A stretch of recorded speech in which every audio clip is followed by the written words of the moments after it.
So के हाम्रो देश नेपालले भारतको सिमाना मिचेकै हो त तपाईँलाई के लाग्छ? जहाँसम्म लाग्छ मलाई त्यो गलत हो। मलाई त्यही लाग्छ त्यो। सो तपाईँले गलत भन्नुभयो है। जस्तै हाम्रो प्रधानमन्त्री बालेन्द्र शाहले हिजो हिजो भर्खरै के भन्नुभएको छ भने भारतले त सिमाना मिच्यो हाम्रो देश नेपालले पनि केही भूभागहरू मिचेको छ भन्ने अभिव्यक्ति दिनुभएको छ। यसलाई कसरी लिनुहुन्छ नि तपाईँ?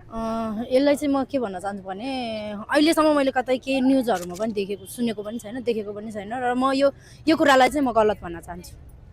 भनेपछि हाम्रो प्रधानमन्त्री जस्तो व्यक्तिले पनि गलत कुरा भन्नुभयो भन्न चाहनुहुन्छ तपाईँ? हजुर। सो यही तरिकाले हो भने हाम्रो सरकार अहिले जुन वर्तमान सरकार छ उहाँको भविष्य के कस्तो होला तपाईँको विचारमा? खै उहाँको भविष्य अब खासै हुँदैन होला जस्तो लाग्छ मलाई लङ टाइमसम्म। सो नमस्ते। नमस्ते, हजुरको शुभ नाम? मेरो नाम मुना राउत हो। के हाम्रो नेपालले भारतको सिमाना मिचेकै हो त तपाईँलाई के लाग्छ नि? यो कुरा झुटो हो। नेपालले भारतको सिमाना मिचेको छैन। भारतले चाहिँ नेपालको सिमाना मिचिरहेको छ।